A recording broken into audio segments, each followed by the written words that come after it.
As I rise to support this motion, I also want to stand on the submission that I made last week, because everything that I said, I meant. And I also wish to appreciate our substantive Senators, speaker. can you just consult in low tones? Majority Leader, please guide the team to consult in low tones. Proceed, Senator Asige. Speaker, I must begin by appreciating our substantive speaker for steering us so well through this very sensitive subject matter. He has done a very good job, and we thank him. The gig is up, Speaker. The emperor has no clothes. Speaker, I wish to lay the foundation of my contribution in the famous play titled King Lear by William Shakespeare. Widely regarded as Shakespeare's finest work, King Lear is an allegory that illustrates a sharp fall from grace from a king who is drunk with pride, with ego, the desperate need for control and praise, who makes a series of mistakes by listening to his immoral eldest two daughters and bad advisors, who exist only to praise him for their own personal gain. Though caring for him greatly and always wanting the best for him, Speaker, King Lear chooses to reject his youngest daughter, Cordelia, because she refuses to flatter or feed his ego like the others, by telling him the truth, even at the risk of her losing her inheritance. Shakespeare's motif revolves around King Lear's fall into error and Machiavellian ways, which we see when he arrogantly declares that he has ultimate power and can choose to ignore his subjects whenever he is pleased with them. His inability to see the truth leads him to lose power, wealth, his senses, his truest daughter Cordelia, and ultimately his own life. Speaker, the entire internet was screaming during Sunday night's interview with the president. Don't mean to anthropomorphize, but TV screens across the country would have turned themselves off themselves if they could, after what is said to have been a train wreck of a conversation from start to finish that left the emperor naked. I must acknowledge, however, the decision by the president to have a 2-hour unscripted sit-down, because seldom do African heads of state risk putting themselves in unpredictable, uncontrolled environments like that. With our majority leader setting the tone through this motion, let the Senate be your Cordelia, Mr. President. You are a leader in the service industry, and I was told just last night that the two most vital pillars in the service industry are perception and experience. And for such a delicate subject matter, you at the very least need a stellar crisis communications team, because your words kept fueling the fire last week. I also want to remind the president that it's not about him. It's not personal. We didn't name it Kenya Kwanza. That wasn't us. Kenya Kwanza. Not Kwanza the noun, Speaker, but Kwanza the adjective. And instead of putting Kenya first, your presidency has put Machiavellianism first, like King Lear, when all that us young people wanted was for you to put Kenya first. Like a performance review of sorts, Speaker, we expected that on his third attempt to address us on Sunday night, he would come with details, with data, definitives, strategies, but it was still so vague, so non-committal, so uninformed. It felt dismissive and disconnected. Speaker, the president went on national television without a clue of what has been happening in the country that he believes he governs. Was the deputy president right in his address last week as well, that his boss may not know all that is going on in the country? How many people are in custody, he was asked. He replied, I have a ballpark figure from the police that they have enough people. What do you say to the youth who say yours is not a listening government, he was asked. He said, I have 4 things: housing jobs, digital jobs, export of labor, manufacturing. You believed barely 1.5 years ago that you could run the country on 2.9 trillion. In a few months, you went to Parliament and requested 3.6 trillion. This year, you went to Parliament and requested 4.2 trillion. And what do they see in return? They see extravagance in government, he was told. He replied, let me tell you the following. Today, universities were almost closed because of debts of 60 billion shillings. I have enhanced their budget by 40 billion shillings because education, to me, is the greatest equalizer. Speaker, this went on and on and on. Tone deaf and not answering what Kenyans really wanted to hear from the president. Not only were shots fired at innocent young protesters last week, Speaker, but it seems in this interview we also saw shots fired at his cabinet, his deputy president, and even the communications team caught astray. So what are some solutions? Speaker, in response to austerity measures as directed by this motion, the president has on record made pronouncements of what he plans to do. Young people do not want more dialogue or multi-sectoral groups before he actions what he has already committed to do. In his Wednesday, 26th of June press conference, the president committed to do the following. 1, reduce expenditure, starting with the executive office of the president and extending it to the entire executive arm of government. 2, operational expenditure in the presidency be reduced to remove all allocations for the confidential vote, reduce travel budgets, hospitality, and purchase all motor vehicles and renovations, as well as other expenditures. Number 3, Parliament, the judiciary, and county governments working with the National Treasury also undertake budget cuts. This clearly shows, Speaker, that the president knows exactly what he needs to do and precisely what he needs to focus on. Get rid of corruption, get rid of wastage, get rid of breaching court orders, get rid of misdirective and duplicative pots of money like CDF, which completely usurp the true function of a legislator. Speaker, members of parliament are supposed to legislate and ministries are supposed to implement. No parliamentarian should have a CDF allocation because our role is simple: to represent, to oversight, and legislate. We have no business building markets and roads and hospitals. Get rid of CDF that bastardizes the role of a member of parliament. We also want a repeal of other unconstitutional legislations since this government came into power. And we want leaders to be leaders, Speaker, not leaders to be dealers. However, to achieve all this, we also want to hear definitives and strategies, not broad, pie-in-the-sky pronouncements.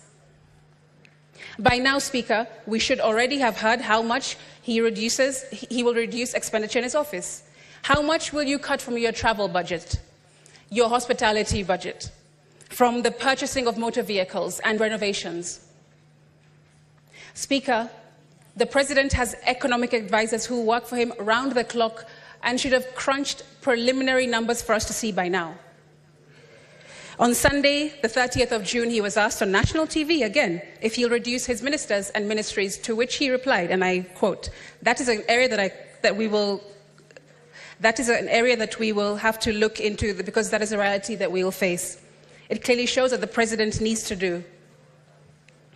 Speaker, for my second proposal, let's go to Article 152(1) of our Constitution.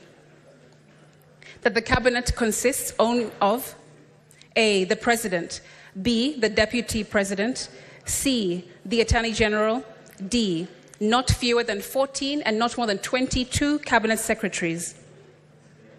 This means, Speaker, that our Constitution provides that the president can cut the number of ministries to 14 from the current 21, saving the country billions of shillings.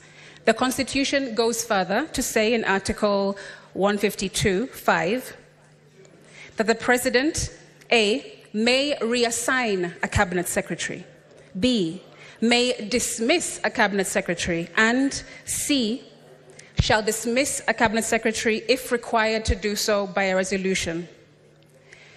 Sorry, not sorry, Mr. President, but wake up your Minister of Youth Affairs, because the youth are telling you that they are desperately underserved. Wake up your Minister for Interior, because too many poorly trained, trigger-happy police officers exist under his watch. Wake up your Minister for Labour, because young people are protesting in the streets due to a lack of equal opportunities. Wake up your Minister for Roads, because we're seeing the worst levels of carnage and needless deaths of young people than in any tenure preceding his. Wake up your Minister for Trade and Industries, because from small innovators to entrepreneurs to industries, the ecosystem she is leading has become terribly unforgiving. If you already know what needs to be done, and the Constitution gives you the power to take action, Mr. President, cabinet secretaries must be sacked. My third proposal, in reaction to point number 1 in this motion, revolves around exercise of legislative powers. Speaker, why is it that the finance bill never makes its way to the Senate for consideration? Our Constitution does not bar this upper house from jointly considering legislation, especially those with as much gravitas as a finance bill. To illustrate this, I want to go to Article 109(5) that says, a bill may be introduced by any member or committee of the relevant House of Parliament, but a money bill may only be introduced in National Assembly in accordance with Article 114. It simply says, Speaker, that a money bill may be introduced only in the National Assembly, but nowhere does it say that a money bill cannot also be considered in the Senate. Our Constitution only bars this House from introducing money bills, not from considering them. This must be corrected to avoid future constitutional misinterpretations that lead us to continue allowing the National Assembly to monopolize such crucial functions. I'm just reading the law. And while we're at it, Majority Leader, the entire country knows that our committees here are chaired and vice-chaired by your side, the government. That doesn't give balance. That doesn't give an opportunity for real unbiased and impartial looks at bills and proposals and legislation in this House. If you hold the chairmanship and also the vice chairmanship in all committees, how are we telling the rest of the country that we are transparent and we're going to move forward in a new way? That also needs to change. Speaker, life is in the power of the tongue, because if we get this mandate, we cannot afford to mess around and continue to play politricks. My fourth proposal focuses on the presidential assent and of the Finance Bill 2024. And for that, let's go to Article 115 of the Constitution. 1. Within 14 days after receipt of the bill, the President shall A. assent to the bill, or B. refer the bill back to Parliament for reconsideration by Parliament, noting any reservations that the President has concerning the bill. Not National Assembly, Speaker. It says that it will go back to Parliament to be considered by Parliament. And the last time I checked the definition of Parliament, both houses were included. What about the conversation on salaries, Speaker? Well, I want to say the following. The Salaries and Remuneration Commission really did not read the room. Today, in order to pay all public servants, figures show that we are spending 1.1 trillion shillings, which is 46% of our budget. I want to be frank. I propose our current salaries for those at the national level be cut by 50% and our allowances be reviewed downwards. That's right. I want us to put our money where our mouth is. We shouldn't pussyfoot around that, Madam Speaker. Because let's be honest, today's salary and allowances are the only reason why people kill, steal, and destroy anything in their way in order to work in the national government. And that needs to end. Speaker, there used to be a time not long ago when being a public servant was very unattractive. I'm sure Senator Halwale will remember that if you have a good degree, a good studies and accreditation behind you, you would rather go into the private sector because it was much more lucrative than the public sector. But now that has gone upside down, Speaker. We also heard the President tell us all that we are set to lose by having rejected the finance bill on Sunday. He said, and I quote, "So what is the alternative? Help me with that, Linus, because there are only two things we can do. Either you raise money from taxes or you borrow. Period. There is no magic here," he said. Well, Mr. President, you're right, and there is no panacea, but all you had to do was ask, because the Finance Act of 2023 provides clear examples to learn from. For one, we witnessed a reduced consumption of petroleum products, a slowdown in construction due to high cost of materials, and a significant overall increase in construction costs, largely attributed to the imposition of the Export Investment Levy, and on raw materials, that is, Speaker. Notably, imports of clinker, crucial for cement production, dropped by 77.5%. Also, remember that in the first half of the 2023-24... Asige, I want to just inform you have 4 more minutes left.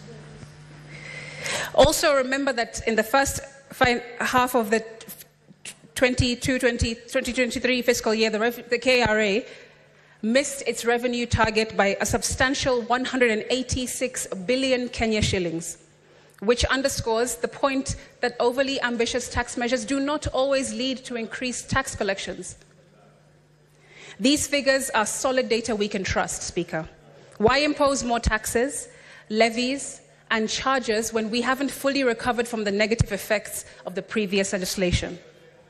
Many of businesses were forced to close, and some relocated to neighboring countries with more favorable tax conditions. What's the real solution, Speaker? What are the Gen Zs and the many Kenyans protesting for?